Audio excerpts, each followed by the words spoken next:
Thank you, Hugh, and a very good evening to you and a warm welcome to this Cathedral of Light and Cathedral of Football in North London, the Tottenham Hotspur Stadium. £1 billion, the construction cost of this wonderful arena that holds over 60,000, and it really was worth every penny. The undulating roof and the undulating semicircular stands, the south stand, the single-tiered 17,500 seats that would usually be filled. Tonight they lie empty and dark blue, but it is nonetheless a spectacular arena as we sit high up at the back of the main stand in the commentary gantry right on the halfway line here on Talk Sport. And it's a very important night for both Tottenham and Fulham. Jose Mourinho's side have won their last 3 in League and Cup. A win would take them to within 4 points of the lead as Manchester United. As far as Fulham are concerned, their first Premier League game since Boxing Day, a win by 3 clear goals would take them out of the bottom 3. All right, that's unlikely, but the concerning thing I think for Scott Parker, their record in London derbies in the Premier League. They've lost their last 13. Are they set for another dose of capital punishment, you wonder, tonight? Dean Ashton alongside me, wrapped up warm on our feet in the commentary position. Dean, it's the lap of luxury here, isn't it? We've even got carpet in the press box. I know, I almost took my shoes off before just coming along this gantry with the carpet laid. It's an absolutely magnificent stadium. We're privileged to be here, and hopefully the game can live up to the setting. Scott Parker, who played for both Fulham, of course, and for Tottenham, stands alone in his technical area right at the base of this main stand. It's very steep as we look down towards the halfway line. Parker shuffling with his hands in his pockets, a dark blue jacket on. And it will be Fulham, the visitors, the side struggling in the relegation zone, to get us underway in this first period. Playing from left to right, all in bright yellow. And Tottenham Hotspur in their familiar colours, the lily-white shirts with navy blue trim, navy blue shorts and white socks as the two sides take the knee ahead of kick-off in support of the fight against racial injustice. It's midweek football live on Talk Sport in the Premier League, and Fulham have got us underway, and Joachim Andersen with a long ball deep into Tottenham territory, and it's picked up by Kenny Tete wearing gloves on the near side. Low ball into the penalty area, cut out and sent skywards up into the dark evening sky here in North London by Sanchez for Fulham. For Spurs, and here's Tete on the near side of the field with another early touch. He's midway inside Tottenham territory, he's given it away, it's a sloppy ball, and Spurs have it back with Højbjerg, who'll roll it to Aurier in the right back position. 30 seconds gone, Spurs 0, Fulham 0. Lloris is the Spurs goalkeeper, Aurier, Dyer, Sanchez and Regui on the back 4, Højbjerg and Winks holding, Sissoko and Ndombele and Son behind Kane up front. And for Fulham, it's a strong side despite all the furore and all the nonsense and all the talk in the build-up. Areola in goal, Aina, Anderson, Adara Bayo the back 3, Tete, Loftus-Cheek, Reed, Zombo Anguissa and Robinson in midfield, and Cavaliero and Decordova-Reid the two furthest forward. Free kick to Fulham just inside Tottenham territory to the right of the halfway line as we look at it, and Dean Ashton, as I say, is alongside me. Yeah, and no surprise to see Eric Dyer come right over the top of Loftus-Cheek. It's been excellent this season, Eric Dyer.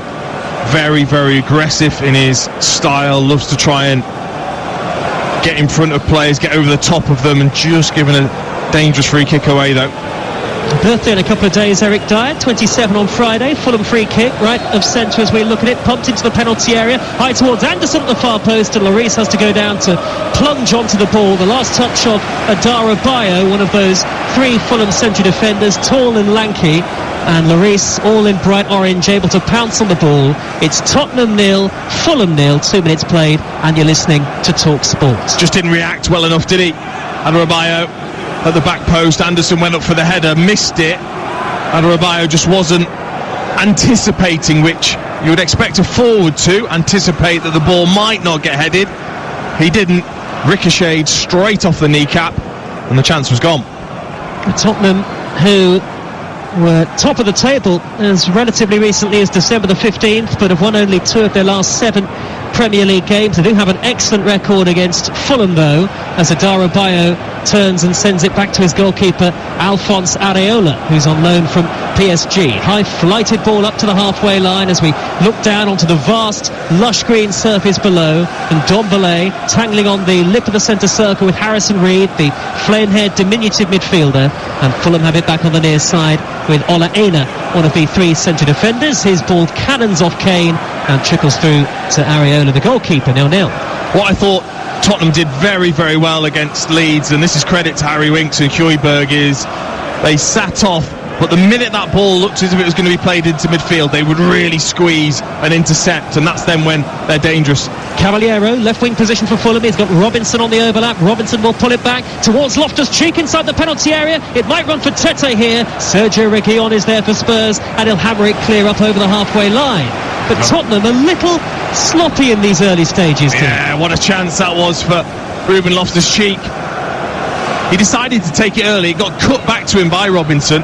He'd held his position, actually, Loftus-Cheek, just to the left of the penalty spot. Could he have maybe taken a touch, tried to shift it? Possibly. He's tried to shoot almost through Eric Dyer, who, as every defender does at the moment, arms behind his back as if he's arrested, and managed to get a good position and a good block. And Ruben Loftus-Cheek, the powerful, muscular presence in the middle of the Fulham midfield, behind the two strikers. Such an intelligent player, Loftus-Cheek, on loan from Chelsea, where he was given his senior debut by Jose Mourinho, the Spurs boss, who stands a long way down below us at the foot of the main stand with his club jacket on, hands in pockets, and Tottenham in possession on the far side, the right. Little flick from Aurier up towards Sissoko, who's the only survivor from the side that beat Marine in the FA Cup at the weekend. It's out of play, and it's a Spurs throw all the way on the east stand side, that four-tiered east stand, and we've had 4.5 minutes, and it's Spurs 0, Fulham 0. But Scott Parker, I think, will be relatively pleased with the very early stages. Of course. I mean, from this position, as high up as we are, right on the halfway line, then you can really see Fulham's shape, almost a back five pretty much when they're defending, but then a couple of players sprinkled around ready to pounce if they win the ball back. It's a bird's eye view, isn't it, that we've got up here? Television cameras in front of us as Winks knocks it wide to Reguilon on the near side for Spurs. Back to Winks wearing number 8, his lily white shirt untucked on the halfway line, and now Ndombele striding forward with some purpose, wearing gloves, his elbows jutting out, up to Sissoko. Slight tackle from Reed, and Sissoko was surrounded by 4-5 yellow shirts there, as Dean Ashton was pointing out.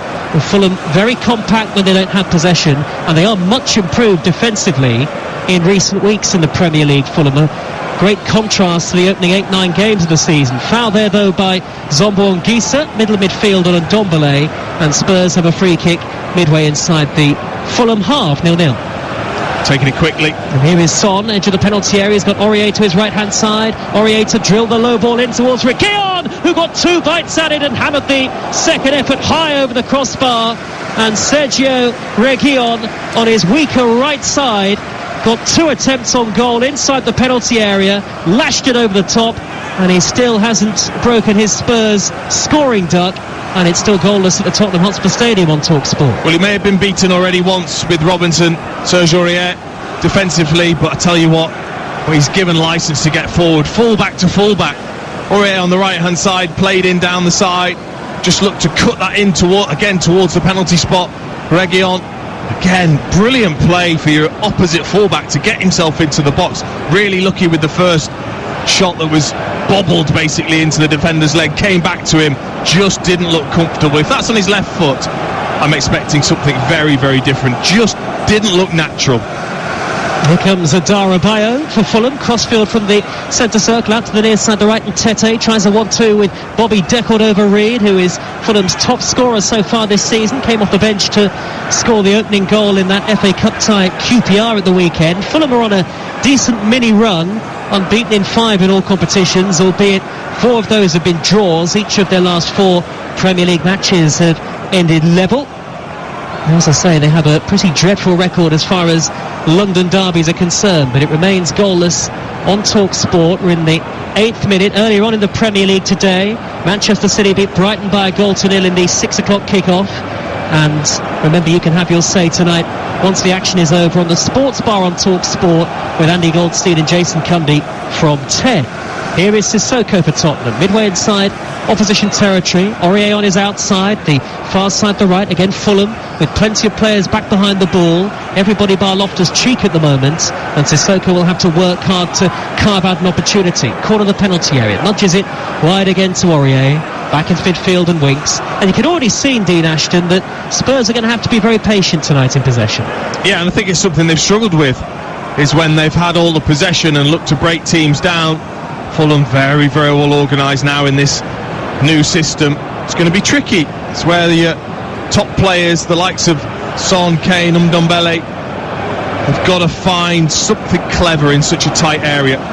There is Højbjerg wearing number 5, who's been such a steadying midfield presence, hasn't he, for Spurs, Dean, since he joined from Southampton in the summer. Arguably one of the bargain signings of the summer, as Robinson robs Aurier possession, and Fulham have got 4 herring forward in bright yellow here. Robinson charges up towards the edge of the D, plays it square to Loftus-Cheek. Great first touch. Second shot is blocked by Reguilon, and it'll drop for Reed in the middle of the Tottenham half. 0-0 on Talk Sport. Cavaliero out on the left-hand side. We've had 8.5 minutes of play. Cavaliero right by the corner flag in front of that giant looming south stand, twisting and turning away from Harry Rinks. Can he tease that across? He can, but he balloons it high over the top and into the 10th row of the south stand. Well, that's a couple of wasted opportunities, because the chance that Ruben Loftus-Cheek had again played into him, really clever, feinted to go towards the ball and then just took a step back, took it on his back foot, took it away from Eric Dyer, and then again he's just got to have a bit of awareness rather than just smashing it into Reguilon. Can he get his head up? Can he take it round him, take his time, see a pass? Just rushed things again, just a lack of confidence again from Loftus-Cheek. It's usually Tottenham who strike early in games. Spurs have scored 8 Premier League goals in the first 15 minutes of matches this season, the most in the top flight, and Fulham actually tend to be vulnerable early on in games, but they have asserted themselves defensively much more in recent matches. It's 0-0 as we approach the 10-minute mark, looking up to the dark night sky, and the rain has stopped and the golden cockerel illuminated at the very top of the south stand, almost as though overseeing proceedings. Here's Loftus-Cheek in the centre circle, spraying it wide to Aina, who keeps it in on the near side, right in front of his former manager at Chelsea, Jose Mourinho. He didn't make a single appearance under the now Spurs boss. Is that ever a factor, Dean, when you come up against a former manager? Does it raise your motivation levels, especially if you didn't feature much under him? Of course, especially if he didn't pick you. Yeah, of course you'll want to play well and almost prove, well, actually, you made a mistake. So always gives you a little edge as a player. As Kenny Tete wins the throw for Fulham midway inside Tottenham territory. Neither goalkeeper tested as yet, and it remains 0-0 on Talk Sport in North London. Tete will take the throw midway inside opposition territory, gets it back from the rangy Loftus-Cheek, and now Anderson on the halfway line, square to Adara Bayo. Live football on Talk Sport continues tomorrow night. Arsenal against Crystal Palace, as Sam Matterface and Tony Cascarino will be with Hugh at the Emirates Stadium. And then game day returns to the network on Saturday, of course, with an array of live and exclusive Premier League commentaries on Talk Sport, as Decordova-Reid looks to break down the right-hand side for Fulham. He's into the penalty area. Can he swing it across? He tries to tease it back to the edge of the area where 4 men in yellow were darting towards the edge of the box, but it's cleared away by Eric Dyer, and it's brought down by Ndombele midway inside his own half. He juggles the ball cleverly over the head of Tete, and actually has won a free kick midway inside his own territory. I think that's where Eric Dyer's improved the most, is 1v1 defending. I felt like he always looked to try and win the ball, put himself in positions where he could give penalties away and look ungainly when he's defending. Now stands up properly, doesn't commit himself. Did brilliantly there against Decordova-Reid. And here's Zombor Ngisa striding forward down the left-hand side, sets up Anthony Robinson, the former Wigan player who started his career in the youth setup at Everton. White boots as he drifts infield up to the edge of the penalty area. Low right-footed effort. It takes a deflection off Davinson Sanchez and goes behind. And 12 minutes in, Fulham have won the game's first corner in front of the south stand, and it is 0-0. Didn't deserve that corner, did he, Joe? That was probably the most pathetic shot I've seen from Robinson with his right foot. To say it was tame. It took such a horrible deflection behind for a corner. Be exactly the type of thing where you concede from.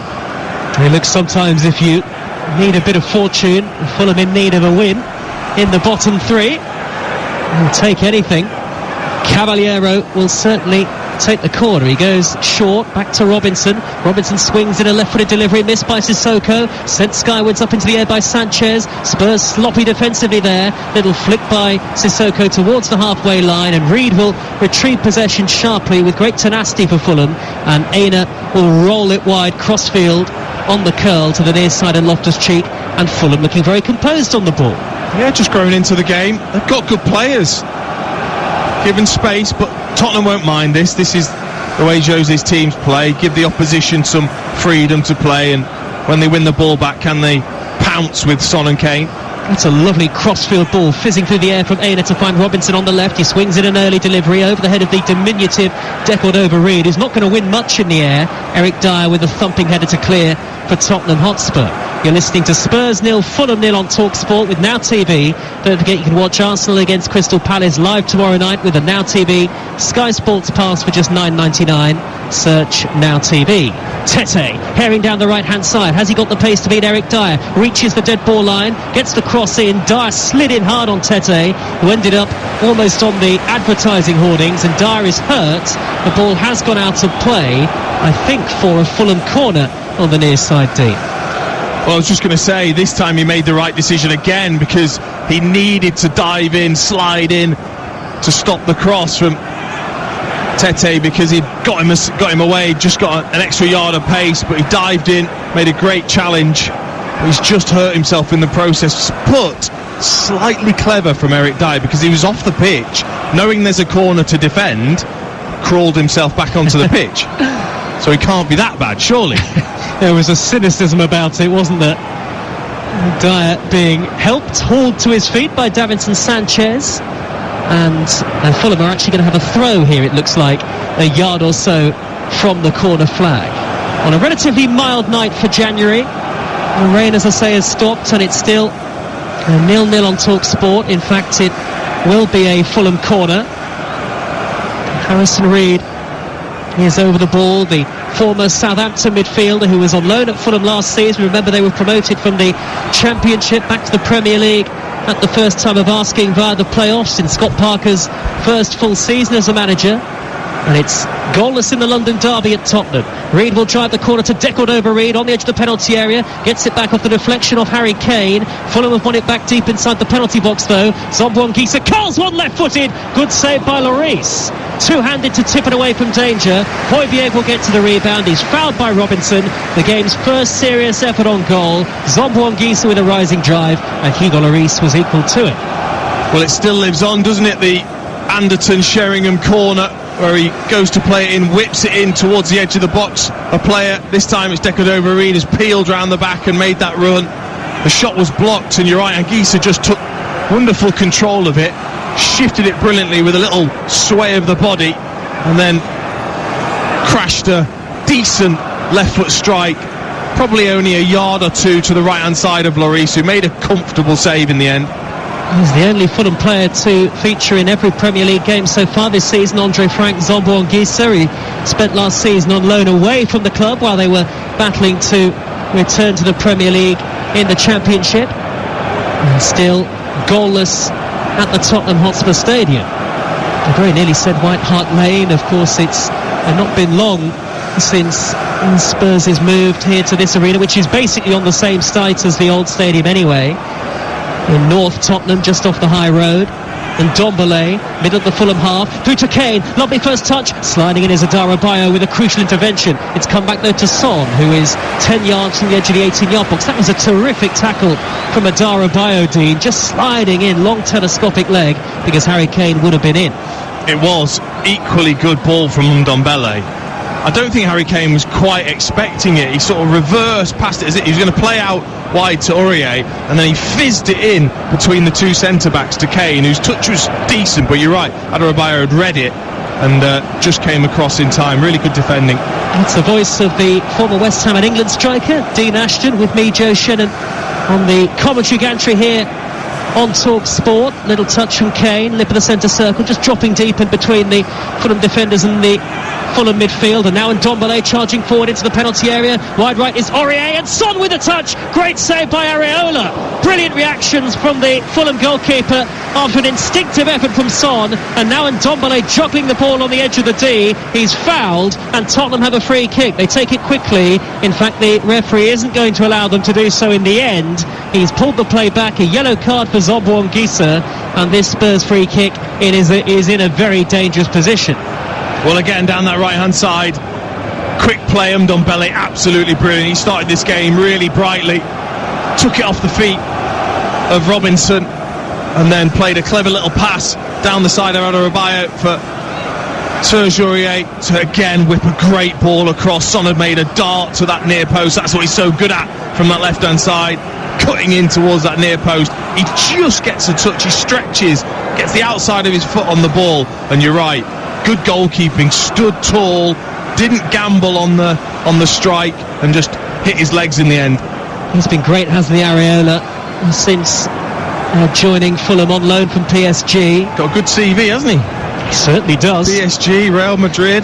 Not bad. The Spurs free kick then. Couple of yards from the edge of the D, slightly right of centre. Reguilon will leave it. Eric Dyer will stride forward and hit it right-footed. It takes a deflection off the wall, loops up behind into the lower tier of the North Stand, and it's a corner for Tottenham on the far side. We've had 19 minutes on Talk Sport.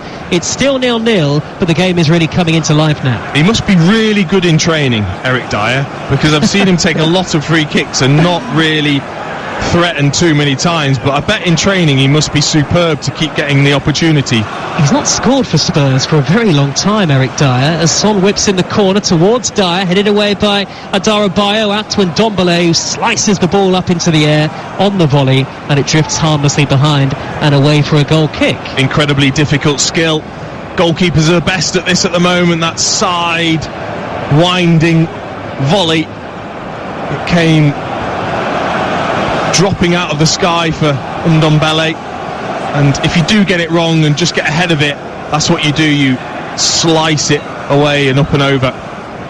20 minutes gone, and Tottenham playing with some more purpose now, and Fulham have had some defending to do, and they've got some more to do here with the score at 0-0. Good interception though by Adebayo to cut out Son's attempted pass towards Harry Kane, and now Cavaliero is set away on the counter-attack. Spurs have a man down, but Fulham will play on. Still 0-0. Cavaliero reaches the dead ball line, cuts it back high to the edge of the area. Good interception by Reguilon to hammer it away on the half volley. The ball goes out of play, and it's a Fulham throw on the far side, and it's Harry Winks who's got a problem here, Dean.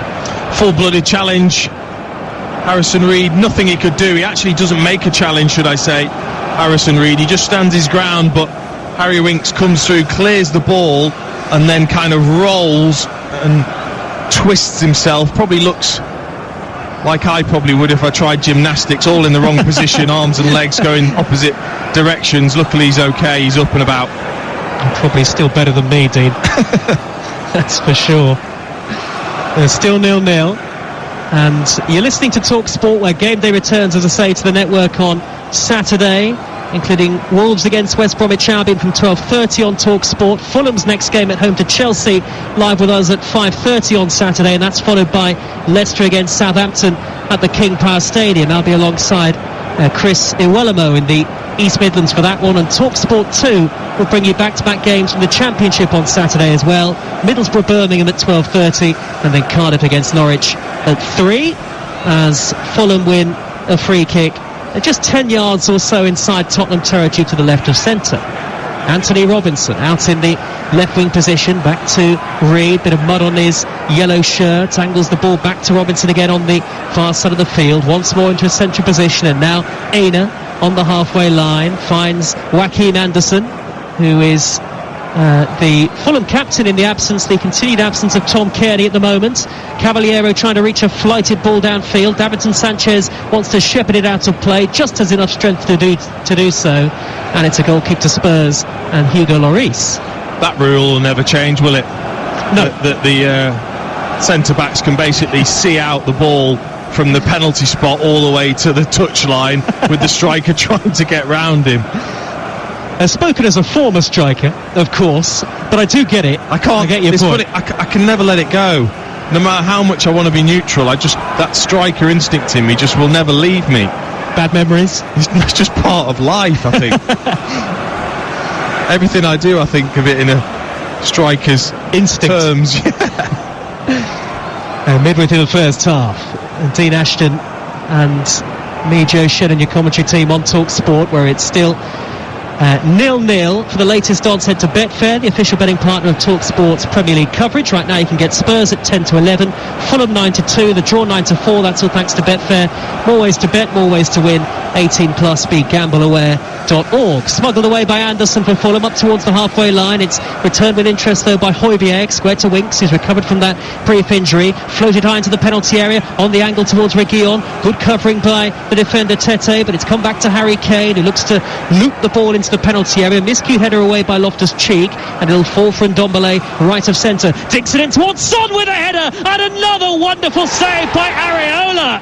One-handed, that's as good as a goal from the Fulham goalkeeper, flying across to his left-hand side.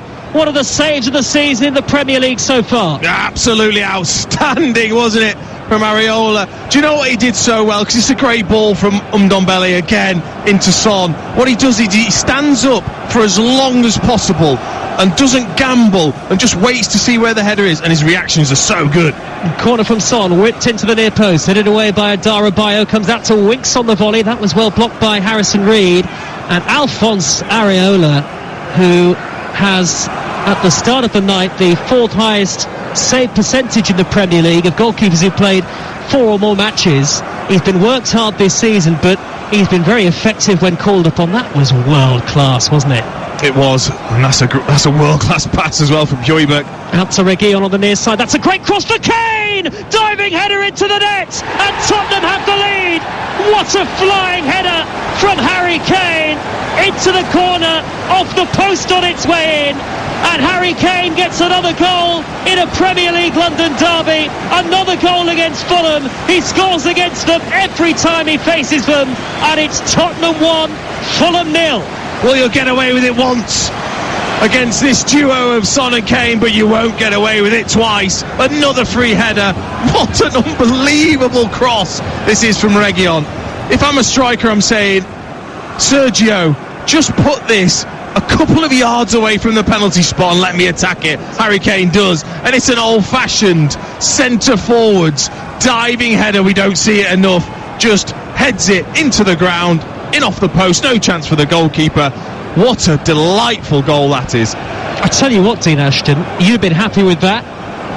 Absolutely. I mean, we don't see it enough anymore. Is a fantastic cross met with a bullet diving header. It's great to see. The Spurs with a flurry of attacks, and now they have the lead. And Harry Kane, as I say, with his 36th goal in a Premier League London derby. Only Thierry Henry has scored more in such fixtures, and Harry Kane now with 6 goals in 4 appearances against Fulham. Every time he comes up against them, he finds the back of the net. Tottenham 1, Fulham 0, live on Talk Sport. Fulham heading up to 3rd in the Premier League and to within 4 points of Manchester United. We have a title race, that's for sure. Adarabayo on the halfway line for Fulham, who began well but have faded. What can they do in response? They haven't conceded too many recently, Fulham. Their defensive resilience has been strong over the past 6 or 7 Premier League matches, and they are unbeaten in 5 in all competitions. But now they seek an equaliser. Tete prods the ball down the near side, the right, smuggled away by Winks from almost in the left back position. Kane has dropped very deep. Intelligent ball down the left, low along the ground, drilled towards Son. It's intercepted by Anderson though, and Fulham have it back. There's a great pace and vigour to the game. Here's deckled over Reed, wearing gloves. He's 5 yards from the corner of the penalty area. Infield to Loftus-Cheek, tangling with Davinson Sanchez. Finds Tete. Tete in a crossing position, near side the right, deflects off Reguilon and goes out to play for a Fulham corner.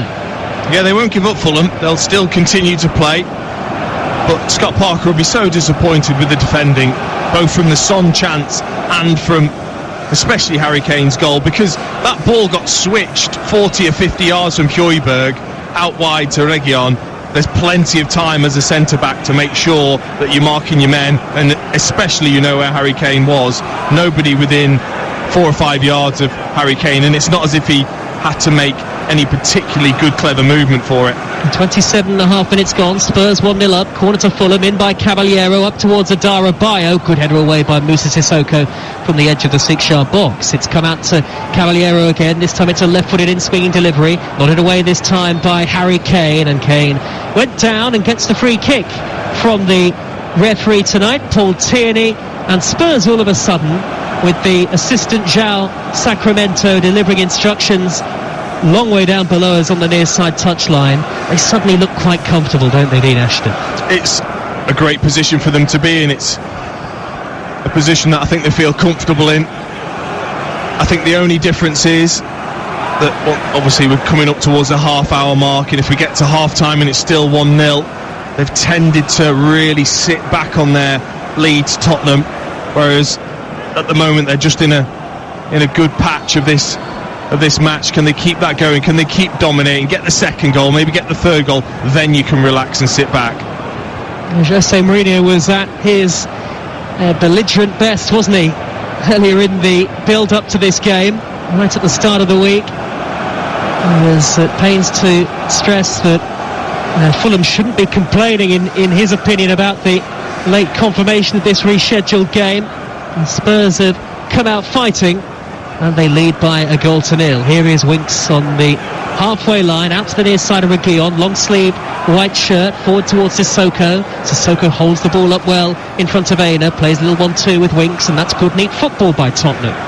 The ball is back on the halfway line. And Scott Parker standing a long way down below us with his arms folded like a school teacher.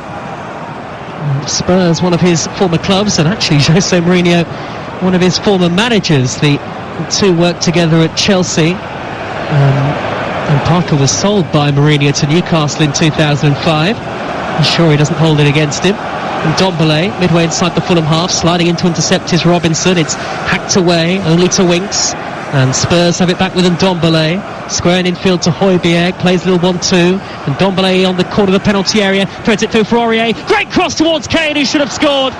Kane 3 yards out, head in hands, knows he should have had his second, and he should have had Tottenham's second on the night as well. As it is, it's still just 1-0 to Spurs. Yeah, poor body position from Anthony Robinson, just allowing Serge Aurier to dart in behind him again, and he flashes that across just inside the 6-yard box. And you're right, you'd expect Harry Kane to finish it. It's a great ball. It's the easiest of headers, a lot easier than the goal that he scored. I think he would have been delighted to see a flash of yellow as the flag went up. And 9 times out of 10, Dean, that's in the back of the net, right? This simple header. He's 5 yards out. The pace is on the ball, so all he's got to do is direct it.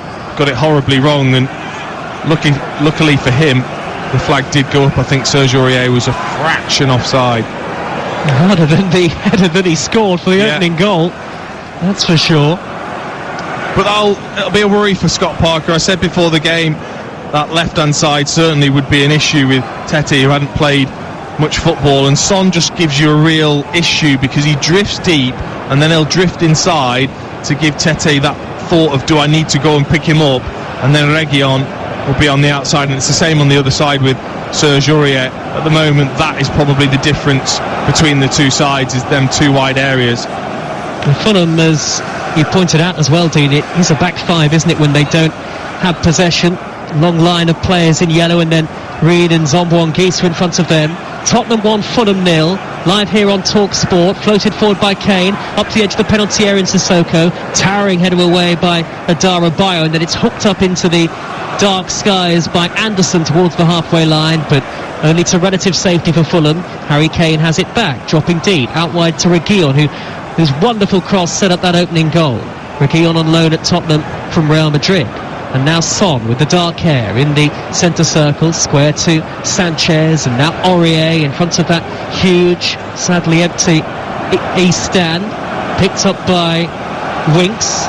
Winks square to Højbjerg. Højbjerg looks up, out to the near side, and Kane again. Kane, whose goal separates the two sides. Little ricochet fell towards Sissoko, and then Reed was brought down actually in the build-up by Ndombele, and it's a Fulham free kick. Well, I don't think Fulham will change. I think they'll stick to a similar game plan that they started with, which is to try and defend in numbers and still look to counter-attack, and there have been some bright moments, but Tottenham have just got on top, and that midfield area, Winks, Højbjerg and Ndombele, looking extremely strong. Did I say Reguilon was on loan at Spurs? Of course he's not. A 5-year deal in September. Here is Dyer, just to the left of the penalty area for Spurs, hammers it high downfield, up towards the halfway line. Little header from Ola Aina, picked up by Reed, and Reed has committed a foul on Ndombele, and it's a free kick to Tottenham, just shy of the halfway line.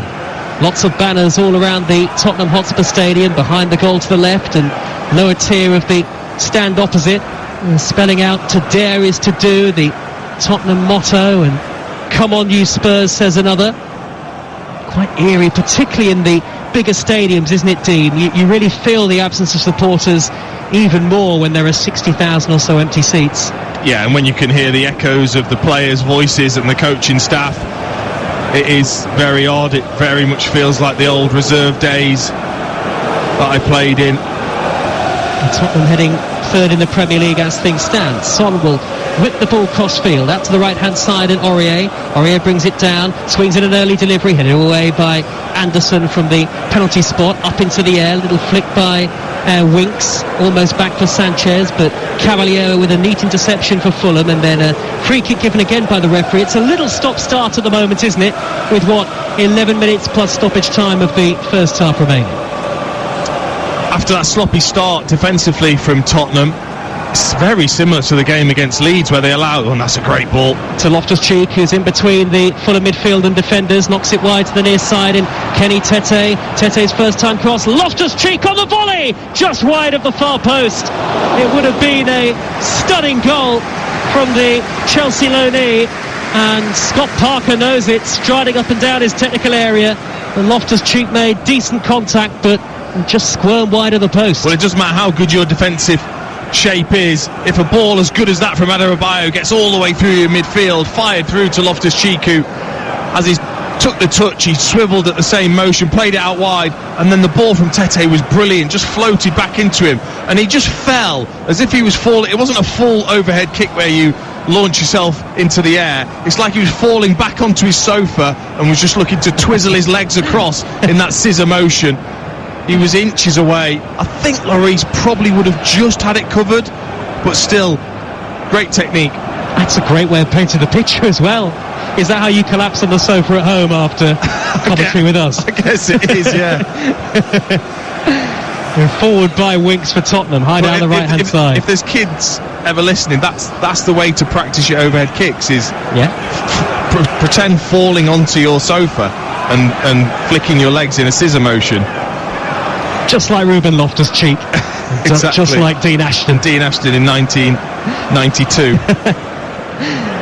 Tottenham 1, Fulham 0 on TalkSport, with less than 10 minutes of the first period remaining. If you're a fan of Spurs, or indeed a fan of Fulham, Dimitar Berbatov is live on Sportsday on TalkSport 2 tomorrow morning from 8, as Adebayo gets in front of Sissoko to clear for Tottenham, but it's only as far as Aurier, right-hand edge of the penalty area. Sissoko now into the box, is robbed by Adebayo. They wanted a penalty there, Spurs, I think, for a possible handball. The referee says no. VAR will obviously be checking it. Here is Reguilon, no great width for Spurs at the moment, so Reguilon goes back to the centre circle, and Eric Dyer. Now they're keeping composed possession, Tottenham, but with a purpose. A lot of the time, I think at times Tottenham have kept possession without any real urgency to go forward. This is possession with a purpose, and it's a struggle for Fulham to contain them. A good tackle by Tete in the right wing back position for Fulham to dispossess Reguilon, but his ball over the halfway line doesn't find Loftus-Cheek, who looks Fulham's most dangerous player so far, and Spurs send it all the way back to Hugo Lloris. I'm sure he's as keen as we are to see the best of himself, Ruben Loftus-Cheek. He had a great period at Chelsea before he got injured, and then hasn't really settled. Had moments at Crystal Palace, moments here with Fulham as well. There's just the monitor just in front of us, just looking at that handball from Adebayo, and his hands actually between his legs. I mean, there's not a lot he can do as he sort of stooped down. His arm was behind him, but just dangling slightly lower. It's never a penalty. It would have been incredibly harsh, wouldn't it, to have given that? But I think Ruben Loftus-Cheek just needs to probably feel wanted somewhere. He needs to stay a period of time at a club where he's going to play regularly, keep himself fit, to, I think, see the best of him. And Spurs still in command here, leading Fulham by 1-0 on TalkSport with WeBuyAnyCar.com. Sell your car in under an hour, leaving you with more time to enjoy the football. Anderson, the stand-in Fulham skipper, lip of the centre circle, angles it wide to the near side, and Tete trying to prod it down the near side touchline instinctively towards Deckled over Reed. Last touch was off Reguilon, and it's a throw to Fulham just inside opposition territory. Ola Aina, wearing number 34, thunders the ball cross-field. It takes a bounce off the slightly slick surface, and Aurier beat Robinson to the ball. Looked like he wanted it a little bit more there, Aurier, or at least there was a bit more determination there. And Tottenham comfortable in possession again. They'd feel a lot more comfortable, I'm sure Jose Mourinho would, if they could get themselves a second goal. Robinson out in the left wing position. He plays it back to Adebayo. Square to Anderson. And Fulham have possession again with that triumvirate of central defenders. Their last London derby win, Fulham, by the way, New Year's Day of 2014. They've lost their last 13 London derbies in the Premier League. Here is Zombo Anguissa wearing gloves to Reed just inside the Tottenham half of the field. Just that one serious effort on goal from Loftus-Cheek for Fulham so far, and the Lloris save from Zombo Anguissa earlier on, and they've lost possession in their own half, and Harry Kane has got it, edge of the area, plays it back to Højbjerg, and it's a poor effort.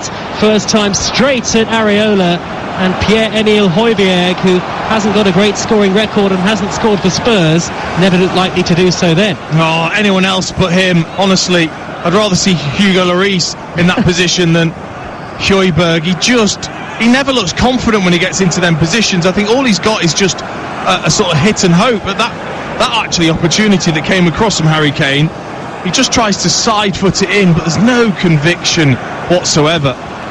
Given away by Ola Aina this time. Fulham sloppy twice in the space of a minute or so, but Aina has won it back as Sissoko looked to play it into Son through the middle. And Fulham now with Reed in the centre circle, trailing by 1-0. 5 minutes of the first half remaining, plus stoppage time, and you're listening to Talk Sport. Out on the left is Zombo Anguissa, middle of the Tottenham half. He's a long way from our commentary position, it feels like, as Deckled over Reed, knocks it infield to Harrison Reed, and now Adebayo in the centre circle. Spurs, who are very difficult to break down these days, of course, second best defence in the Premier League behind Manchester City. And Robinson left at the edge of the penalty area, back to Zombo Anguissa, who tries to drive, but it's straight down the throats of Lloris. Again, get themselves into a good position, just lacking that bit of quality in the final third. Anguissa this time taking the strike from distance and shaving an extra couple of millimetres off this perfect surface with that strike. It really is, isn't it? You had a good walk around the pitch, Dean, before the game started, bypassed the lift and thought you'd climb up to the commentary position instead. Well, I only just realised when all of you got the lift that I'd taken the wrong doors through, and I was walking around the pitch, of which I enjoyed, because it's a fantastic view low down at the pitch. Obviously the pitch is slightly raised, a bit like it is at Old Trafford, and the pitch just sits there looking pretty. It really does. Here is Deckled over Reed, near side the right for Fulham, into Anderson inside the penalty area now, tries a neat back heel. Two Spurs players slid in, and one of them, Reguilon, got a touch. Anderson belatedly appealed for handball, never likely to get it from the referee. Anderson having come forward from central defence. Fulham still have possession on the halfway line with Zombo Anguissa into the feet of Loftus-Cheek with his back to goal, spins and turns, and Winks was caught, I think, by Anderson as Loftus-Cheek just drove towards this near side, and Paul Tierney, eagle-eyed, gives Tottenham the free kick. Yeah, it was a lovely move actually from Fulham. Anderson involved in all of it, a couple of one-touch bits of play, got himself in behind, and it just got stuck under his feet as he got inside the box on the right-hand side, and he then tried to back heel it which didn't quite work, and there were vain appeals of handball. Some daunting games for Fulham to come. Chelsea at home in the Premier League on Saturday, live on Talk Sport as part of Game Day, 5:30 the kick-off. Then Manchester United at home for Scott Parker's side. The next league game after that will be a trip to Brighton, which looks increasingly crucial as things stand. Fulham 3 points behind Brighton still, in 18th position. Brighton just outside the bottom three, and Fulham would have a game in hand. And Tottenham rather relaxed in possession, a slightly leisurely atmosphere on the field at the moment, and Ndombele through the middle to Kane, back to Winks, middle of the Fulham half, and now Højbjerg touches it wide to Aurier, finds Højbjerg again. He will try to pull it back, but he didn't get anything behind the cross, cut out easily at the near post, and Fulham have it back with Robinson in the left back position. Sloppy though, dispossessed. It's back with Ndombele, tries to squeeze his way between two yellow shirts, can't quite do so. Lovely flick by Cavaliero back to Reed, and Reed hammers it over the halfway line towards Decordover-Reid, who took it in his stride initially, but it's always difficult to beat Reguilon for pace, and the Spurs left back whips it off the toes of Decordover-Reid and regains possession. He's quick, isn't he, Reguilon? He's seen him now a couple of times live, and he surprised me actually with his turn of pace. Got himself out of trouble there, because it was a great ball from Reed to Decordover-Reid, who took it well, but it's always nice when you've just got that little turbo injection to get you out of trouble as a defender. And there's just over a minute of normal time to go, plus stoppage time. Tottenham 1, Fulham 0. Forward by Dyer, high through the middle, hit it away by Anderson at the midway point of his own half. It'll drop for Loftus-Cheek, centre circle, always looking up, always looking for the next pass. Loftus-Cheek, he finds Decordover-Reid, who spins 360, finds Aina, and now goalkeeper Alphonse Areola, who made a couple of super saves. The second to deny Heung-min Son before Harry Kane's opening goal really was quite sensational. And Robinson has lost the ball again for Fulham on the far side there left. Spurs on the counter-attack. Kane trying to slip in the run of Aurier.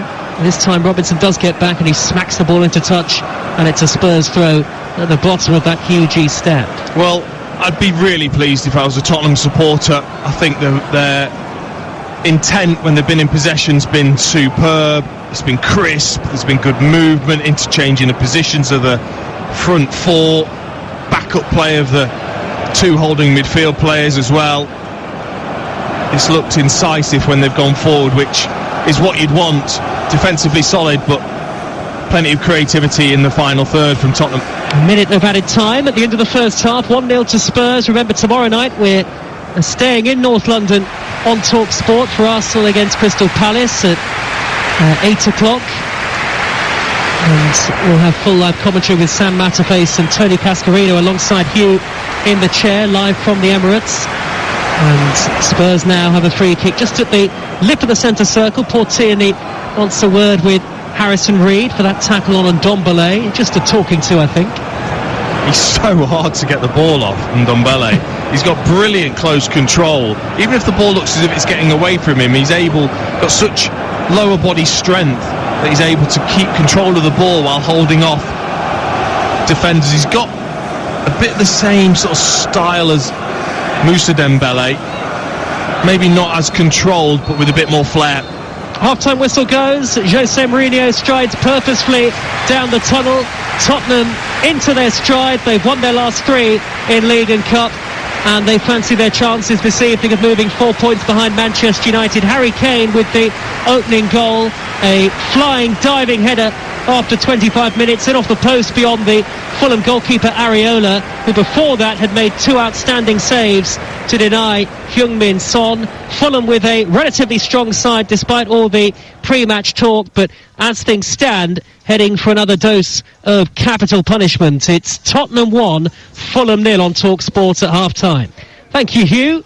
The referee looks at his watch, just about ready to get underway at the start of the second period. Spurs will kick us off, playing from left to right in their lily white shirts with navy blue trim, navy blue shorts and lily white socks, and Fulham all in bright yellow, playing from right to left. No changes at the break for either side. It's 1-0 to Tottenham on Talk Sport. Reguilon in the left-back position by Spurs, dispossessed by Decordova-Reid, and now here's Ruben Loftus-Cheek putting it back from an angle, almost found Ivan Cavaliero, but for a deflection that took it away from his path, and it's hacked clear by Aurier, up over the halfway line, and now here's Sissoko on the attack, surging into the Fulham penalty area. What a run this is from Sissoko, still he goes on, brilliant tackle, comes for Kane inside the area, can he get a shot away? He can't, he clips it across the face of goal, and Areola with an easy take, Dean Ashton. I want to start to this second half from both sides. What a run from Moussa Sissoko. Outran Adebayo and then was too strong for him as well. Brushed him off the ball, cut inside. He just couldn't get it out of his feet. He had to take 3, 4, 5 touches to try and get it out of his feet, and that's where he needs to improve. When he gets in the box, can he show a bit more composure? Let's not underestimate that sliding tackle from Højbjerg in the opposition box as Tottenham are away again. It's with Aurier in the centre circle, angles it wide towards Kane, midway into the Fulham half, fouled by Adebayo, and he wins a free kick for Tottenham. 1-0 they lead, they have Lloris in goal, Aurier, Dyer, Sanchez and Reguilon, Højbjerg and Winks, Sissoko and Ndombele and Son behind Kane, Fulham with Areola in goal, Aina, Anderson and Adebayo. I'll just break off as it's floated high towards Reguilon at the far post, headed away by Kenny Tete, who's to the right of a midfield 5. Loftus-Cheek, Reid and Zombo-Anguissa in the centre, Robinson to the left, Decordova-Reid and Cavaliero, most often the two players furthest forward. The floodlights on at this wonderful stadium, which is empty of course, bar us in the media, the very fortunate few. The floodlights on, a little cooler in this second period, but still relatively mild for this time of year. And Tottenham with Son back to goal, 10 yards into opposition territory, will try to whip it cross-field to the near side. It takes a bounce off the head of Cavaliero, drops for Davinson Sanchez, who looks to flick it down the near side touchline. Good interception by Adebayo for Fulham, and it's Spurs 1, Fulham 0. 2.5 minutes into the second period on Talk Sport. I think what Scott Parker would want in this second half is, of course, try and keep our shape when we're out of possession, but when they do win it back, can we just gamble a few more players forward? Can we get more players in and around Loftus-Cheek when the ball goes into him? Can we try and stretch Tottenham with Cavaliero and Decordova-Reid in behind? Because other than Loftus-Cheek, there wasn't enough numbers to draw the Tottenham defence out of position. Fulham, as things stand, will be 3 points from safety in the Premier League. 18th position, but they have a couple of games in hand on Brighton, who were beaten by Manchester City by a 1-0 earlier, as you heard, with Hugh at half-time, and the thoughts of the two managers. Spurs, as things stand, up to third, 4 points off Manchester United at the top. Here's Loftus-Cheek for Fulham, on to Decordova-Reid, right of centre, 35 yards from goal, encouraged to drive forward up to the corner of the penalty area, plays it back in field to Harrison Reid, who chips it from right to left into the box. It's too long for Robinson, who manages to keep it in play, near side the left-hand channel for Fulham, who are seeking an equaliser. Square to Cavaliero, back to Reid with the red hair again, whips it high into the penalty area, great flick from Decordova-Reid, and now Tete hits it, fires it into the side netting from a tight angle. I'd be annoyed as Decordova-Reid is. He's furious with Tete because that ball across from Harrison Reid is just flicked on out of the reach of Reguilon. When it falls to the full-back, he tries to lash it towards the near post from a tight angle, when all he's got to do is just fire that across, and might go in off a defender, might get its way through to Decordova-Reid. That's such a waste and so frustrating. Scott Parker let his arms unfold in exasperation. The Fulham boss really upset with his full-back, who, as you say, Dean, should have pulled it back to Decordova-Reid. Another thing that I noticed as well, just the previous phase of play, when the ball got played back and Harrison Reid played that in first time. That's the one thing you don't have when you have unorthodox centre forwards or wide players playing through the middle, is they don't have that same instinct that a Mitrovic would have or a centre forward would have of just gambling whenever that ball's going to be played in first time. Here's Robinson, near centre left, sets up Loftus-Cheek, who made a run on the inside. Loftus-Cheek robbed by Højbjerg. What a good tackle from the Tottenham midfielder. Floats it high up to the centre circle. By a deflection it reaches Heung-min Son. But Fulham have started the lively of the two sides in the second period, trailing by a 0-0. 5 minutes into this second half. Robinson has kept the ball in play on the near side. Crosses left-footed. He balloons it beyond both Caballero and Decordova-Reid. And now Son, good composure on the edge of the penalty area to find Reguilon in the left-back position. His high-hanging ball cutting through the dark night sky up towards Harry Kane. And now Son with a neat touch to find Ndombele. And Spurs can build with Højbjerg just shy of halfway. Yeah, they're trying to force the issue a little bit more, aren't they, Fulham, which is what they've got to do. Again, when that cross was played in from Robinson, only two players in the box, Decordova-Reid and Caballero. They're expecting neither of them to get above Eric Dyer and Sanchez to win a header, so maybe Anthony Robinson's just got to be a bit cleverer with that ball in. It's either got to be low in behind the defence or look to pull it back, but they've just got to be careful. Fulham, this is exactly what Tottenham want. They want to give you the sense of getting into the game, throwing more men forward, and then they'll sucker punch you with a counter-attack. You're absolutely right, Dean. You pointed it out in the early portion of the first half. In fact, before the game had kicked off, that left-hand side for Fulham might be a potential vulnerability point. And the right-hand side with Tete and the Spurs left with the likes of Reguilon going forward. That was where the goal from Harry Kane came from. Harry Kane with yet another goal against Fulham, yet another goal in a Premier League London derby, and his 25th headed goal in the Premier League. He's only the third player to have scored 25 left-footed, right-footed and headed goals in the history of the competition. Greedy.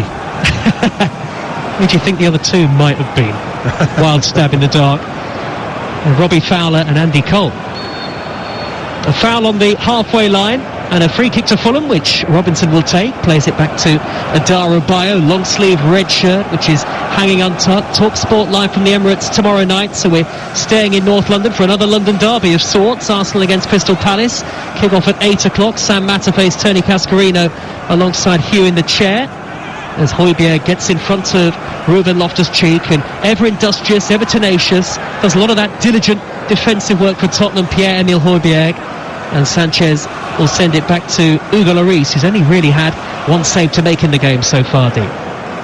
Yeah, and of course that's where Jose Mourinho, I think, needs to be given a lot of credit. You look at Eric Dyer and the transformation we've seen from him as a centre-back. He looks assured, he looks confident, he's aggressive in his defensive nature. I don't think there'd have been many people would have been saying that he would be in this position and looked upon as, you know, arguably one of the first picks for the England team at the moment in that position. 8 minutes into the second half, Tottenham 1, Fulham 0. A little bit leaden-footed at the moment as Winks flicks it into the centre circle for Son, chests it down for Sissoko, who will drive with the ball. Out to the left-hand side is Reguilon, who's set up one goal already. Great cross towards Son, looping header from Harrison Reed on the cover, and it goes behind for a corner to Tottenham in front of that huge single-tiered south stand. He rarely wastes an opportunity, Sergio Reguilon, on that left-hand side. Takes his time, sizes up. Importantly, which many wide players don't do, is he gets his head up, he looks at the movement and then delivers. So important that you're not just putting it into an area, you're looking up and seeing the runs and trying to then put it in an area that you think that run's going to end up. And Son goes across to take the corner far side. So strange to see all of these empty dark blue seats even now. Son whips in the delivery, punched away two-handed by Areola. Little touch from Caballero, only as far as Harry Winks, 35 yards out. Oh, and a good save by Areola, sprawling across to his left-hand side to tip it away one-handed. It was speculative from Harry Winks, but it was worth a go, and Fulham's on-loan goalkeeper got across to make another decent save. Brilliant save, wasn't it? Flying across to his left-hand side, because he makes the punch out towards the edge of the box that gets headed on quickly. Quick control from Harry Winks, and Areola has to dart across to the other side of the goal to make the save, as Winks from the centre of the pitch was just looking to curl that into the right hand corner. His last Premier League goal for Tottenham was against Fulham, January of 2019.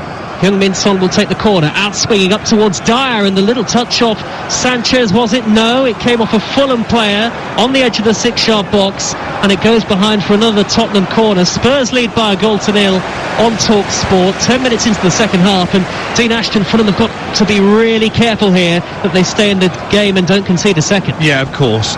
Whatever you do, don't concede a sloppy goal from a set play.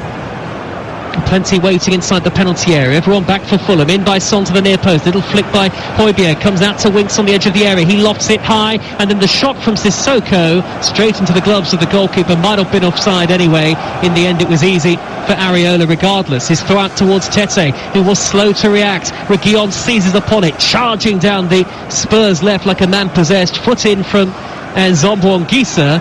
And it's a Spurs throw right by the corner flag. He's been outstanding, Reguilon. He really has. He's been alert, ready to pounce, as he was there to steal the ball away from Tete. Yeah, absolutely. Really has got a wonderful left foot, the former Real Madrid player. £32 million Tottenham paid for him in the autumn. Real Madrid do have a buyback clause in that deal.